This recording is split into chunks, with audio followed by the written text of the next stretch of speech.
only one Philippines, and we should always move as one. You know, that's my mindset.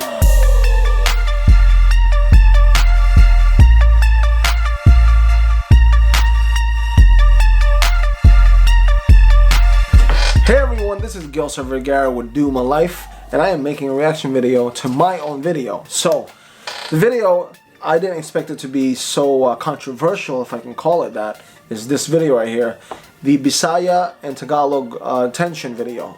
It's almost up to 600 comments, and which tells me, and it all varies, you know, Filipinos, Americans having their take, which tells me that there is a real issue with Bisaya and Tagalog people, or maybe people in different types of people in the Philippines, like speaking different dialects and stuff like that.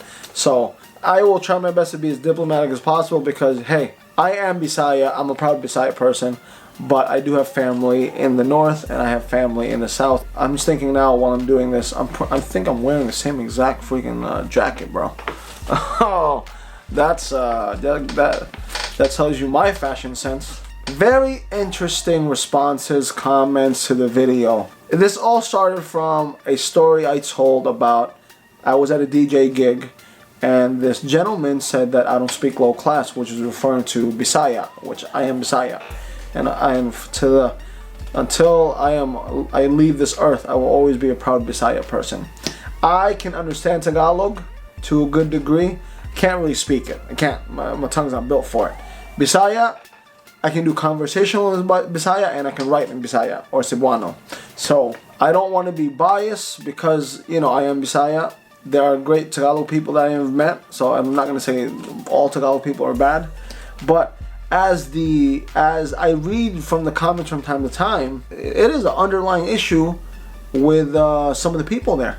As you know, due to this accent of mine, I wasn't raised in the Philippines, so I wasn't privy, or I'm kind of sheltered from what the atmosphere is over there when it comes to those underlying tensions.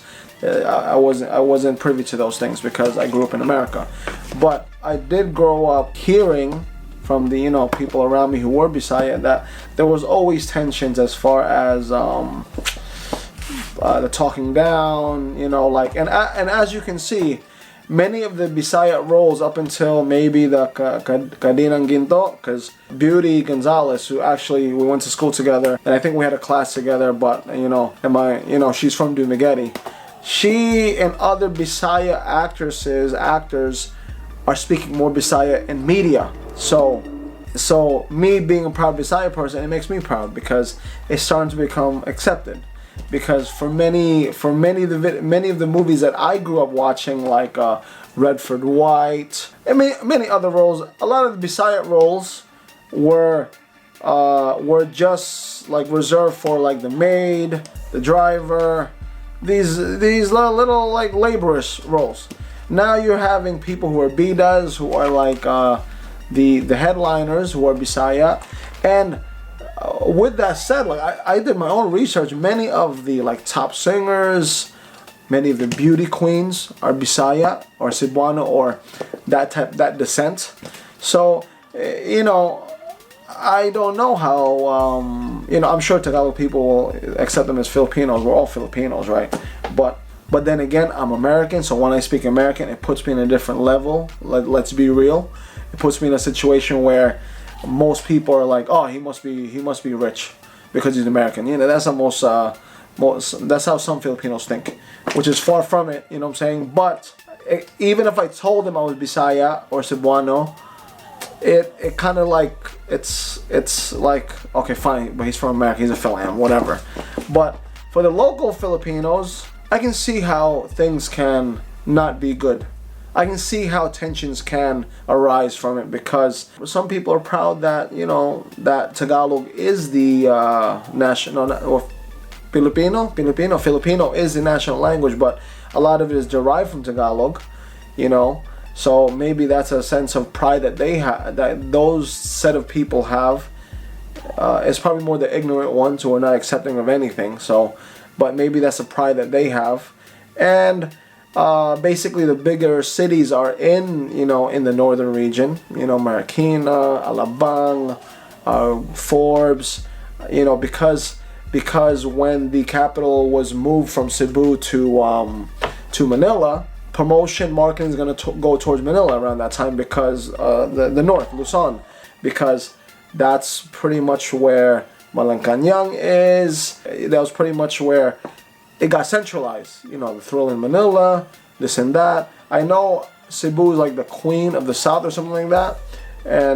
But after the government moved, the central government moved to Manila, obviously you're going to try your best to promote your country, and all eyes are in the area where the government conducts itself, this and that. Manila did their thing. People from Luzon did their thing, which in turn they just happen to be Tagalog. And I think up there there's certain parts they speak like Batangueño, Bicolano. I don't even know where Ilocano is. Comment down below where Ilocos is. I don't even know where that is. Kapampangan. But generally speaking, the Tagalog people up there, they pretty much ran things, because when they moved it up there, they pretty much ran things. So when you are in power, you tend to have a sense of pride, sense of not nose in the air, but you believe you are above some people. And I that's my personal opinion. I think this way because I'm putting it in a sense of like how slaves were treated back in slave times, especially here in America, and maybe in other parts where slavery happened. So I don't know if you guys know about the indoor slave and outdoor slave mentality, where the indoor slave would feel higher than the outdoor slave because the indoor slave was closer to the master. Similar to being a lighter skinned Filipino is socially more acceptable than a darker skinned Filipino. So, with that said, when government and everything else moved up north, I believe that set off a mindset where like, well, we are the top people. We have the government here. We have all the businesses here. This and that, da da da.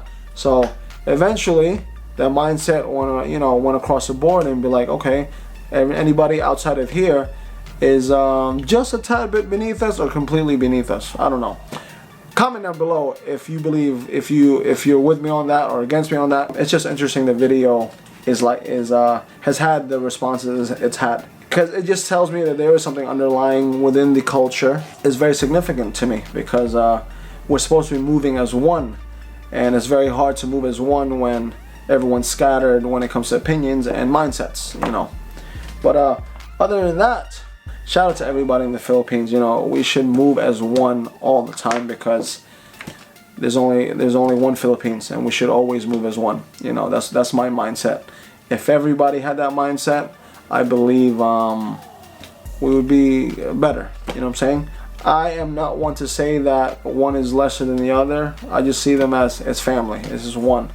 I hope some of the viewers here can kind of see that, and whatever Tagalog or Bisaya or whatever dialect put you down or put you in a position where you felt like you were down, I hope you can centralize that as that particular person and not generalize it as everyone, because that wouldn't be right.